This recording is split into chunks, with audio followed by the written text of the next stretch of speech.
अब हमारे पास H4 time frame के ऊपर हमने जो ऑल टाइम हाई प्रीवियस जो बना हुआ था, अभी तो खैर मार्केट ने नया ऑल टाइम हाई बना दिया हुआ ना, तो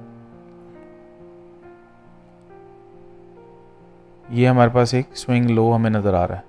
अब स्विंग लो हमने भी डेफिनेशन देख ली है कि आपके पास एक कैंडल है सेंटर में, उसके राइट के ऊपर हायर वैल्यू वाली कैंडल होनी चाहिए, यानी कि जो नेक्स्ट कैंडल है उसका लो प्रीवियस कैंडल से हाई होना चाहिए राइट पे, और लेफ़्ट के ऊपर भी अगर ऐसी कैंडल है जिसका जो लो है वो सेंटर वाली कैंडल से हाई है, तो ये बेसिकली हमारे पास एक स्विंग लो बन जाता है। ठीक है, तो इस फॉर्मेशन को अगर आप स्टडी करेंगे, जिसका की तरफ मैं आपका ध्यान लेके जाना चाह रहा हूँ, तो आपको पता चलेगा कि ये हमारे पास एक स्विंग लो है। अब ये स्विंग लो के नीचे यहाँ पे विक आई है और इस विक के बाद यहाँ पे क्लोजिंग आ गई है। ठीक है, तो अब क्या आपको यहाँ पे कोई फेयर वाली गैप नज़र आ रही है जिसने मार्केट को पुश किया वो नीचे? तो आपको नज़र आएगा कि ये कैंडल है, फिर बीच में ये कैंडल है और फिर ये कैंडल है, इनके बीच में हमारे पास ये फेयर वाली गैप है। तो इस फेयर वाली गैप ने तो एज सच कोई भी मार्केट को पुश नहीं किया, ये फेयर वाली गैप क्रिएट हुआ है, तो उस वक्त ये वाला स्विंग लो ब्रेक हो चुका हुआ था। ठीक है, तो इसी स्विंग लो को हम 1 आवर पे या 2 आवर पे पहले देख लेते हैं। 4 आवर, 1 आवर, 2 आवर इकट्ठा ही हम ज़रा एवेलुएट करने की कोशिश करते हैं इधर, शायद हमें कुछ चीज़ हमें मिल जाए इधर। तो हमने 2 आवर पे भी देखा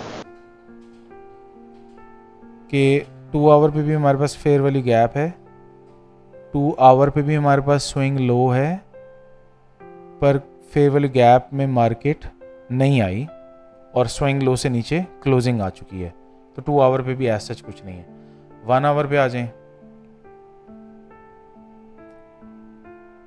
1 आवर पे आप देखें कि स्विंग लो से नीचे मार्केट ने यहाँ पे क्लोजिंग दी है, और क्या यहाँ पे कोई हमें फेयर वाली गैप नज़र आ रहा है? ये 1 आवर पे फेयर वाली गैप है। इसका वॉल्यूम इम्बैलेंस ज़रा क्लोजली मॉनिटर कर लेते हैं। यहाँ पे नहीं है हमारे पास, ये वाला फेयर वाली गैप जो है मार्केट ने इसकी रिस्पेक्ट नहीं की एज सच, मार्केट इससे ऊपर विक मार गई है। और उसके बाद ये जो फेयर वाली गैप है इसमें भी पर वॉल्यूम इम्बैलेंस नहीं है, बल्कि यहाँ पे तो फेयर वाली गैप ही नहीं, क्योंकि कैंडल 1, 2, 3 के बीच में प्राइसेस जो हैं ये इंटरसेक्ट कर रही हैं। तो ये वाला फेयर वाली गैप 4 आवर पे है, 2 आवर पे है, लेकिन 1 आवर पे तो ये है ही नहीं है। ठीक है, तो फ़िलहाल हमें यहाँ पे स्विंग लो से नीचे मार्केट ट्रेड करती हुई फेयर वैल्यू गैप के हिसाब से तो हमें कुछ नज़र नहीं आ रहा है। ठीक है, 4 आवर पे वापस आ जाते हैं। अच्छा, अब 4 आवर के ऊपर हमने और कौन से पीडीए रेज पड़े हुए हैं, तो हमें पता चलेगा कि हमने एसएमसी के हिसाब से कुछ चीज़ें पड़ी हुई हैं कि ये इंड्यूसमेंट लेवल हमारे पास यही है मेरे ख्याल से, ये वाला यही है हसन भाई। हाँ, यही वाला है, क्योंकि ये मेरे ख्याल से हाईएस्ट वैल्यू इस कैंडल की थी, उसके बाद हाईएस्ट हाई वाली कैंडल के लो से नीचे प्राइस ट्रेड करने के बाद ऊपर गई, तो इंड्यूसमेंट लेवल। तो बेसिकली हमारे पास ये जो एरिया है ना, ये हमारे पास ऑर्डर फ्लो बनता है, एक्सट्रीम ऑर्डर फ्लो, मतलब last bullish move before the bearish move, तो ये हमारे पास ऑर्डर फ्लो ज़रूर बनता है। बाकी यहाँ पे फेयर वाली गैप नहीं है हमारे पास। ठीक है, तो इस स्विंग लो को हमने 4 आवर, 2 आवर एंड 1 आवर के ऊपर इवेलुएट किया, हमें यहाँ पे कुछ नज़र नहीं आया।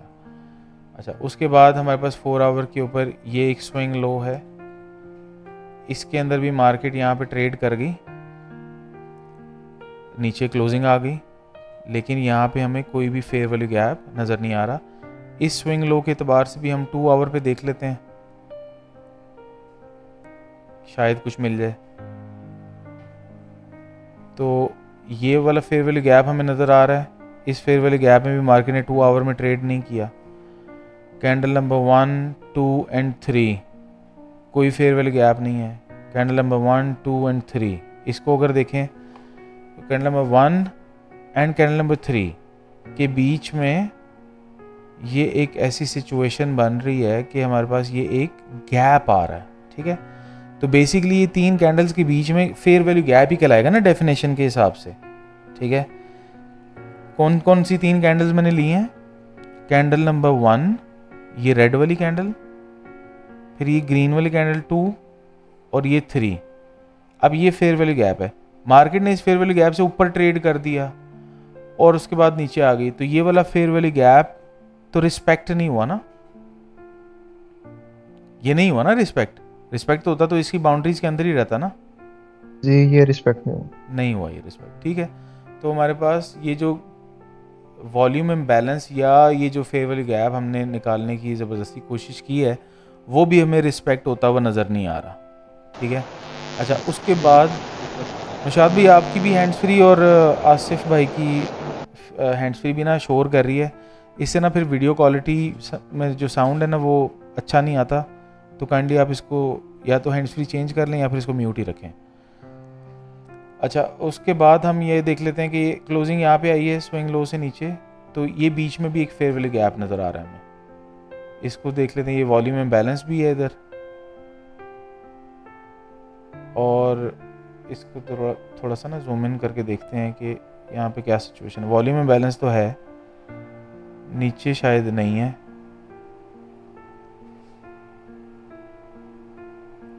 लग नहीं रहा, लेकिन देख लेते हैं।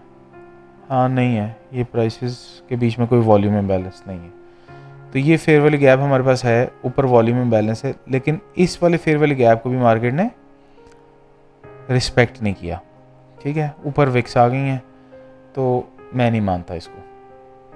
तो मुझे इस स्विंग लो से नीचे ट्रेड करता हुआ यहाँ पे कोई भी ऐसा फेयर वैल्यू गैप नज़र नहीं आया 2 आवर पे जो कि रेजिस्टेंस बन रहा हो, ठीक है। एहसन भाई, एक चीज बन रही है इसमें 2 आवर में। यहाँ पे आपको ये वाला फेयर वैल्यू गैप अगर इधर से देखें ना, जी, ये फेयर वैल्यू गैप है, अगर इसमें ये मार्केट ने इन्वर्जन हो। टैप करने के बाद कौन से स्विंग हाई से ऊपर ट्रेड किया, सवाल ये है। तो कोई स्विंग हाई मुझे नहीं नज़र आ रहा इधर, ठीक है। ये फेयर वैल्यू गैप में मार्केट ने टैप किया है, ये एक कैंडल का हाई है, लेफ्ट के ऊपर लोअर हाई है पर राइट पे लोअर हाई नहीं है। तो ये वाला आपको अगर सपोर्ट नज़र आ रहा है तो मैं 2 आवर की सपोर्ट को नहीं मानता, ठीक है। जो आपको नज़र आ रहा है वो इनकम्प्लीट नज़र आ रहा था। सईद भाई आप भी ज़रा सोच समझ के ना हिसाब किताब करें। बट इसमें एक क्वेश्चन था, मैं तो इसको ऊपर से देख रहा था कि ऊपर जाके इसने स्विंग से ऊपर ट्रेड कर दिया। नहीं, आप ऊपर ना देखें इसको, आप जो डेफिनेशन हमने इस पढ़ी है ना रेड, अभी अभी तक वहीं तक रखें इसको फ़िलहाल। अच्छा चलो सही। अच्छा, यहाँ पे एक फेयर वैल्यू गैप है ये वाला, इसको देख लेते हैं। मार्केट ने इसकी रिस्पेक्ट की है, इस फेयर वैल्यू गैप की बाउंड्री से ये बाहर नहीं आया और नीचे वॉल्यूम इम्बैलेंस भी है। इसको देखते हैं इसने क्या किया है। तो हमें ये नज़र आ रहा है कि ये स्विंग हाई से ऊपर ज़रूर गया है, ये स्विंग हाई है, ठीक है। तो ये हमारे पास एक सपोर्ट कम रेजिस्टेंस का चांस है 2 आवर टाइम फ्रेम पे, ठीक है। इसको हम ज़रा देखते हैं कि मार्केट ने कुछ किया है इसके साथ।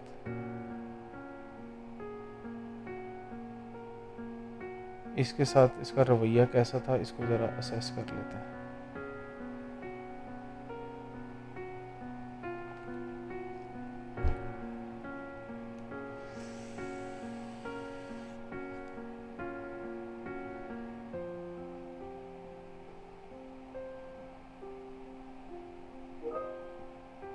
नहीं, कोई मज़ेदार काम नहीं किया इसके साथ। हमारे एक सीनियर भाई थे, वो कहा करते थे मज़ेदारी नहीं है इसमें। तो बहरहाल वापस आते हैं 2 आवर पे।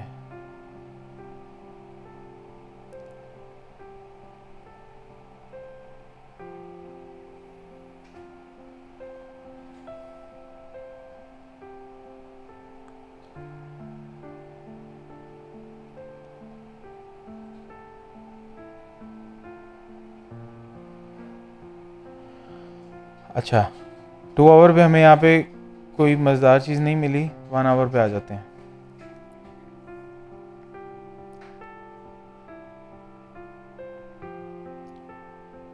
ये स्विंग लो हमने ऑब्ज़र्व किया था, यहाँ पे हमें कोई चीज़ नज़र नहीं आ रही। ये स्विंग लो से नीचे भी हमें क्लोजिंग मिल रही है। यहाँ पे देख लेते हैं कोई रेजिस्टेंस आ रही नज़र। तो ये फेयर वैल्यू गैप देखें तो ये प्रॉपरली रिस्पेक्ट नहीं हो रहा। ये वाला फेयर वैल्यू गैप में टैप करने से पहले ही मार्केट नीचे क्लोजिंग दे चुकी हुई है। इधर देख लेते हैं क्या यहाँ पर वॉल्यूम इम्बैलेंस है। तो यहाँ पे वॉल्यूम इम्बैलेंस नहीं है और ये वाला फेयर वैल्यू गैप भी प्रॉपरली रिस्पेक्ट नहीं हुआ हुआ है। और कैंडल नंबर 1, 2 एंड 3, ये वाला अगर फेयर वैल्यू गैप लिया जाए तो ये भी हमारे पास जिस तरह 2 आवर पे ही रिस्पेक्ट नहीं हो रहा था, यहाँ पे भी नहीं हो रहा।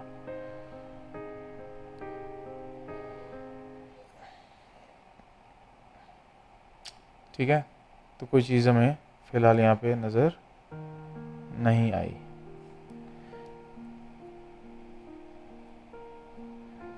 जो चीज़ें आपको पढ़ाई हैं उसमें हमें नज़र नहीं आई। बाकी इसके अंदर क्या चीज़ें हैं वो हम देखेंगे इंशाल्लाह यहाँ पे कैसे हमें फर्दर नज़र आता है। लेकिन फ़िलहाल यहाँ पे हमें और कोई चीज़ नज़र नहीं आ रही है।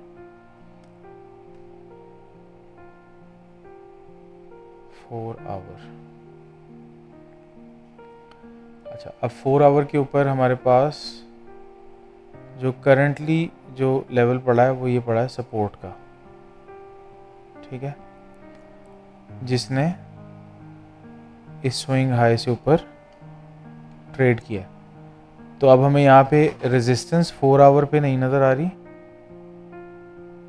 6 आवर के ऊपर हमें यहाँ पे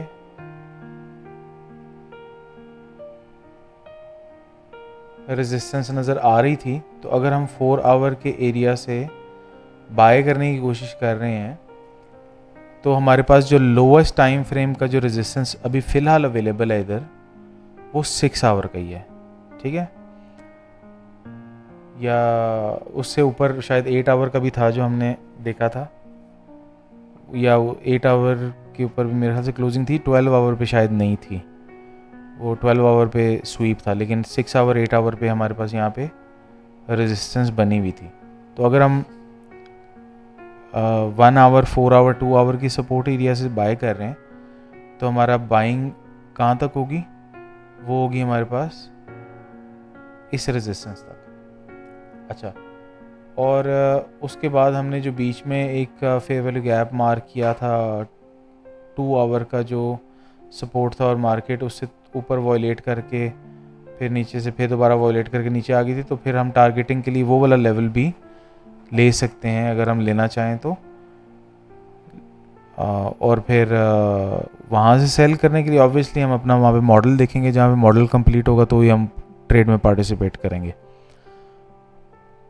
तो हमारे पास यहाँ पे सपोर्ट कौन सी है? 4 आवर की हमने देख ली है।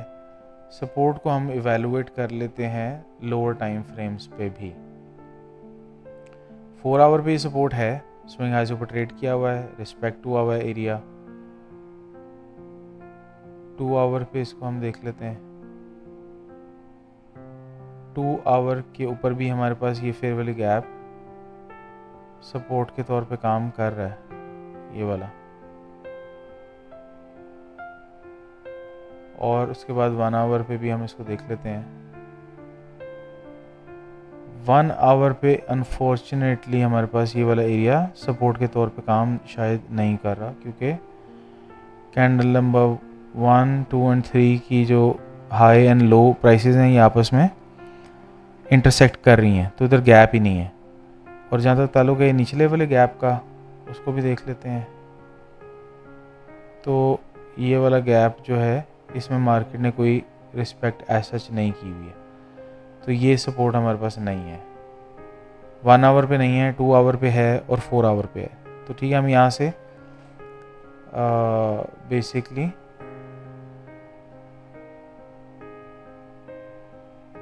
बाय देख सकते हैं। कहाँ पे देखेंगे? जाके यहाँ पे देखेंगे। ये हमारा एरिया ऑफ इंटरेस्ट है, यहाँ से देखेंगे।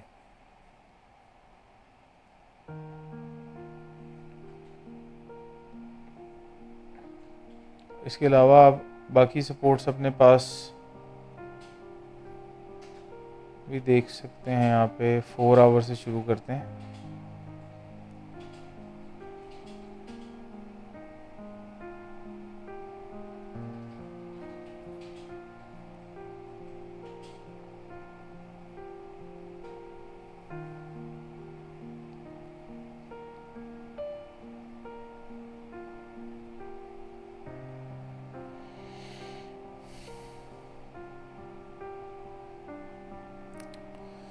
फोर आवर पे अगर यहाँ आप देखेंगे तो ये फेयर वैली गैप आपको सपोर्ट के तौर पे नज़र आ रहा है। ब्रेक होने के बाद रेजिस्टेंस नहीं बन पाया और यहाँ पे जाके ये रिक्लेम हो गया सपोर्ट के तौर पे।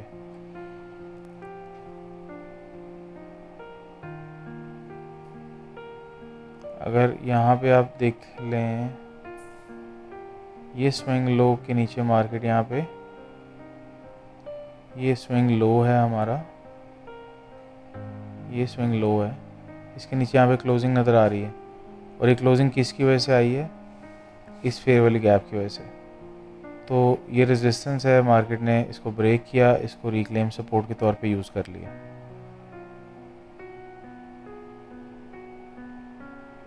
अच्छा, इधर देख लीजिए, ये फेयर वैली गैप है, ये हमारे पास सपोर्ट के तौर पे यूज़ हो रहा है। इस स्विंग हाई से ऊपर मार्केट ने ट्रेड किया हुआ है और यहीं इस एरिया से आपको मार्केट दोबारा सपोर्ट लेती हुई नज़र आ रही है। ठीक है,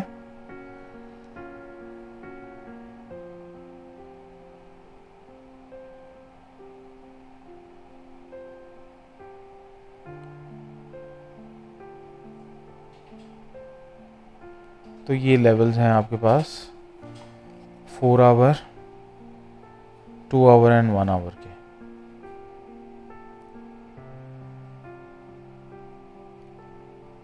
तो आप लोगों को अभी जितना मैंने जो चीज़ बताई है, करंट प्राइस एक्शन जो ये वाला है, मार्च से लेके अप्रैल तक का ऑलमोस्ट 1 महीने का प्राइस एक्शन है।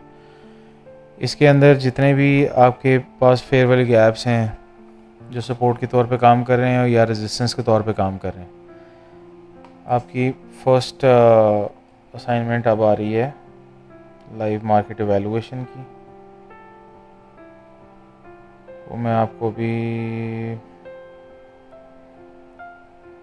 यहाँ पे क्रिएट कर लेता हूँ।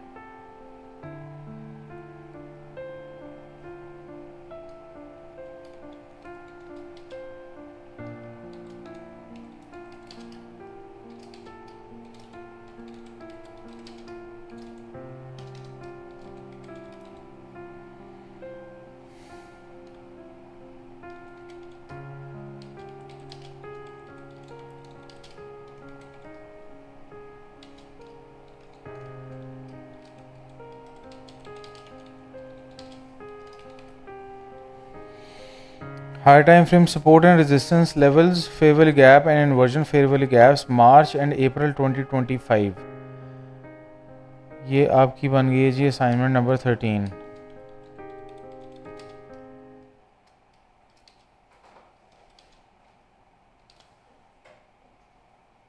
ये आपने सबमिट करानी है कल तक, ठीक है। और जब ये आप सबमिट करा देंगे कल, तो फिर इंशाल्लाह हम इसको 1 आवर के जितने भी POIs हैं आप इसके ऊपर हम एंट्री लेवल्स को एक दफ़ा चेक करना शुरू करेंगे, ठीक है। तो फ़िलहाल सेशन यही तक ही है।